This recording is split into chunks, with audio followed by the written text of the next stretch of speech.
தேவனை நாமத்தை மகிமைப்படுத்துவோம். கர்த்தர் நம்மோடு இடைப்படுவார்.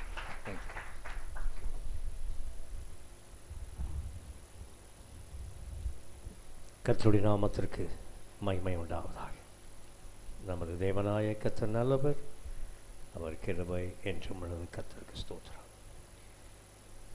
வேத புஸ்தகத்திலிருந்து ஒரு வார்த்தை வாசிக்கலாம்.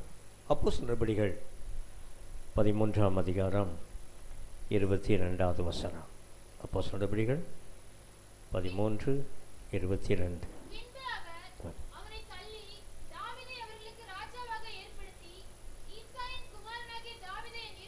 ஏற்றவனாக கண்டேன், எனக்கு சித்தமானவைகளை எல்லாம் அவன் செய்வான் என்று அவனை குறித்து சாட்சியும் கொடுத்தார். போதும். என் இருதயத்திற்கு ஏற்றவன் என் சித்தத்தின்படியெல்லாம் செய்வான் என்று கர்த்தர் சாட்சி கொடுக்கிறதாக வேதத்தில் வாசிக்கிறோம்.